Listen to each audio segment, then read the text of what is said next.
묵상하심으로 8월 27일 화요일 새벽 기도회를 시작하겠습니다.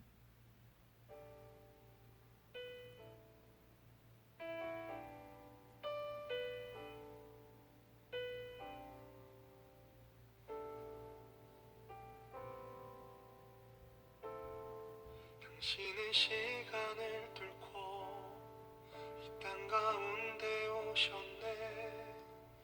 우리 없는 하늘 원치 않아 우리 삶에 오셨네. 자신의 편안 버리고 우리에게 평안 주셨네. 가장 낮은 자의 모습으로 우리 삶에 오셨네.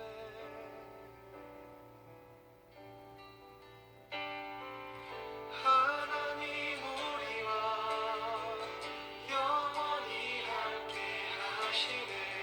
꿈 없는 우리에게 그 나라 보여주시네.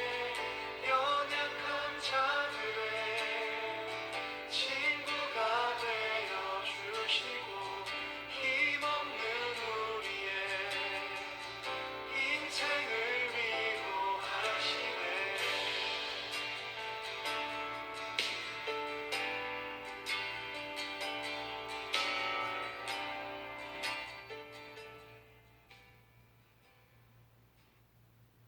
오늘 우리에게 주시는 하나님의 말씀은 에스겔서 29장 1절에서 21절 말씀입니다.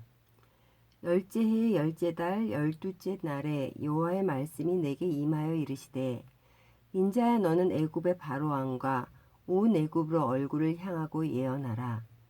너는 말하여 이르기를 주 여호와께서 이같이 말씀하시되 애굽의 바로 왕이여 내가 너를 대적하노라.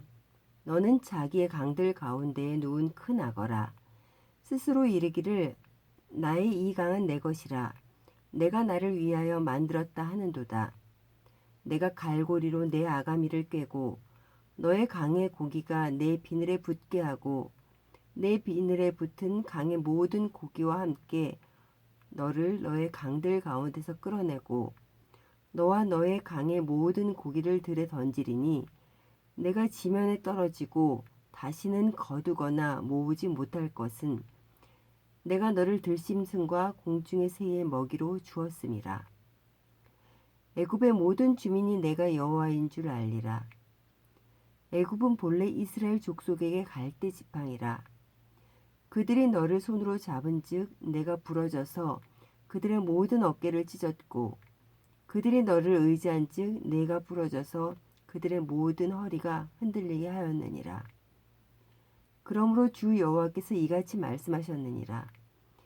내가 칼이 내게 임하게 하여 내게서 사람과 짐승을 끄는즉 애굽 땅이 사막과 항무지가 되리니 내가 여호와인 줄을 그들이 알리라.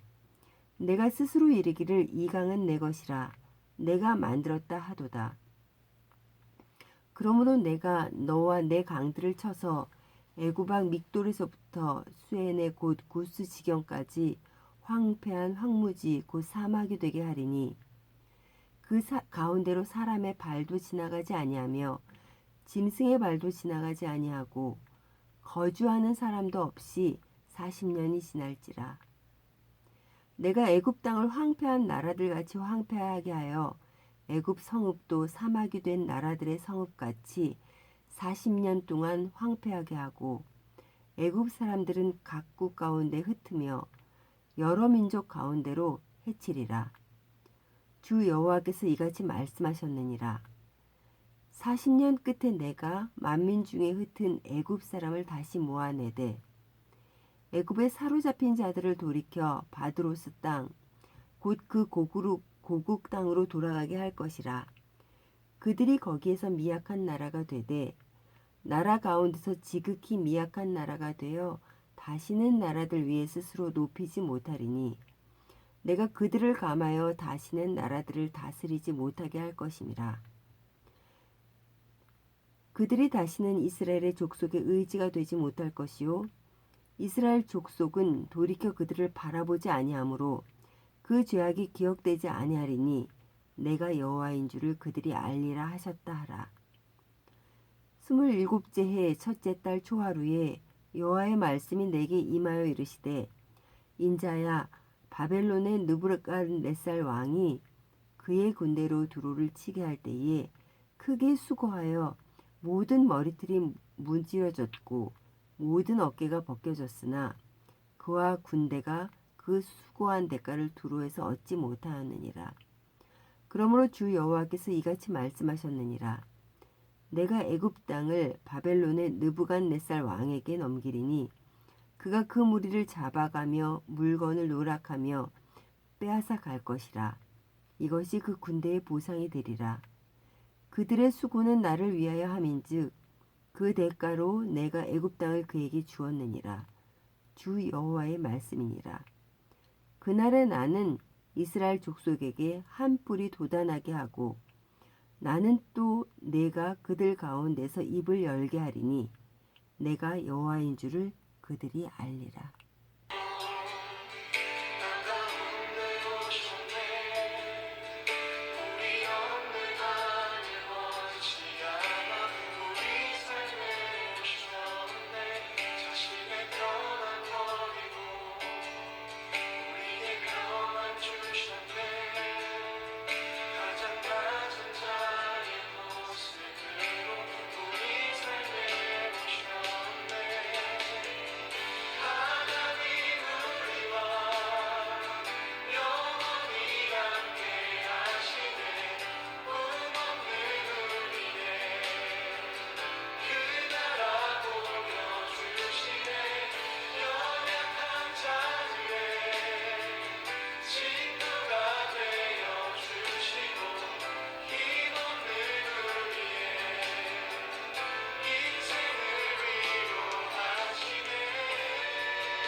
이스라엘의 이웃나라 두로의 심판에 이어 에스겔 29장부터 32장까지는 애굽에 대한 심판의 이야기입니다.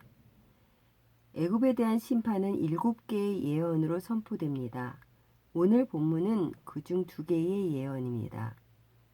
첫 번째로는 큰 악어로 비유된 애굽왕 바로와 애굽에 내릴 심판입니다. 큰 악어는 애굽왕 바로를 비유한 것입니다. 바로 왕은 애굽의 강을 자신의 것이라고 말했습니다. 하나님께서 창조하셔서 주신 자연을 자신의 소유라고 말하는 교만에 빠진 것입니다. 이처럼 교만한 애굽왕에게 하나님께서는 내가 너를 대적하노라고 말씀하시면서 애굽 왕과 강에 사는 고기로 비유된 백성들을 물 박긴 들과 지면으로 던져 들짐승과 공중의 새의 먹이로 주게 하심으로 애굽인들에게 내가 여호와인 줄 알도록 하셨습니다. 두 번째로는 두로를 공격하지만 큰 이익을 얻지 못한 바벨론의 왕 느부갓네살에게 하나님께서는 애굽을 넘겨주신다는 예언입니다.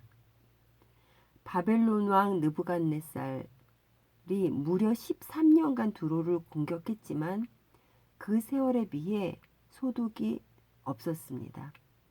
왜냐하면 두로는 함락되기 몇 년 전부터 그들의 모든 보물을 미리 빼돌렸기 때문입니다. 하나님은 그런 바벨론에게 애굽을 넘겨준다고 하셨습니다. 전쟁을 의미하는 칼을 임하게 함으로써 애굽 땅이 사막과 황무지가 되게 하시어 애굽인들에게 내가 여호와인 줄을 알도록 하셨습니다. 그리고 애굽을 지극히 미약한 나라로 만들어 다시는 나라들 위에 스스로 높이지 못하도록 하셨습니다. 그래서 이스라엘이 의지할 수 없는 나라로 만들어 내가 여호와인 줄 알도록 하셨습니다. 하나님께서는 에스겔 28장에서 두로 왕의 교만을 지적하시면서 그의 마음이 하나님의 마음 같은 채 했다고 말씀하셨습니다. 그런 두로 왕에게 하나님께서는 내가 죽이는 자 앞에서도 내가 하나님이라고 말하겠느냐? 라고 하셨습니다. 두로 왕이 자신을 하나님이라고 할 정도로 극도로 교만한 상태에 이르게 된 원인이 재물과 권력이었습니다. 재물과 권력이 쌓이니 두로 왕을 교만에 이르게 한 것입니다. 오늘 본문의 애고방은 어떻습니까? 마찬가지입니다. 하나님께서 창조하시고 은혜로 주신 자연조차도 자신이 만들었다고 말하고 그것이 자신의 소유라고 말하는 교만에 빠졌습니다. 하나님은 교만한 자에게 내가 여호와인 줄 알게 하셨습니다. 하나님께서 자신이 여호와인 줄 알게 하실 때는 아무리 재물과 권력이 가진 자도 할 수 있는 것이 없습니다. 하나님께서 하시는 대로 될 뿐입니다. 모든 것이 하나님으로부터 온 것임을 잊고 교만하게 행동한 이들의 최후입니다. 마태복음 6장 24절에 한 주인이 두 주인을 섬기지 못할 것이니 혹 이를 미워하고 저를 사랑하거나 혹 이를 중히 여기고 저를 경히 여김이라. 너희가 하나님과 재물을 겸하여 섬기지 못한다고 하였습니다.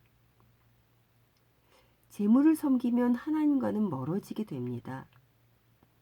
재물은 하나님께로부터 온 것이기 때문에 주신 재물을 어떻게 써야 할지를 하나님 앞에서 고민해야 하는 것이 맞습니다.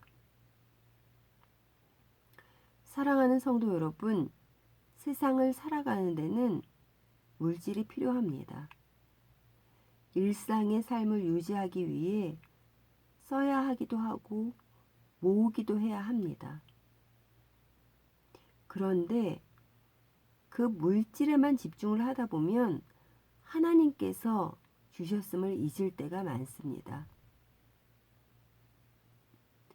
우리의 필요를 채워주심에 감사하면서 우리는 하나님께서 주신 물질을 어떻게 써야 할지 늘 기도하며 생각해야 합니다.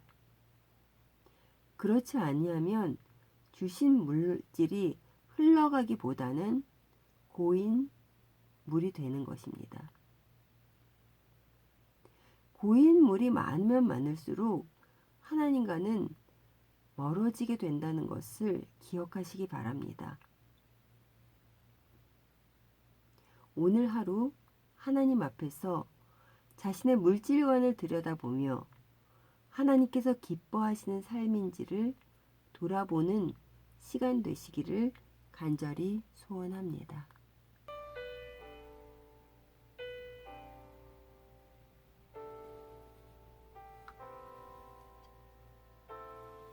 당신은 시간을 뚫고 이 땅 가운데 오셨네. 우리 없는 하늘 원치 않아 우리 삶에 오셨네. 자신의 편안 버리고 우리에게 평안 주셨네. 가장 낮은 자의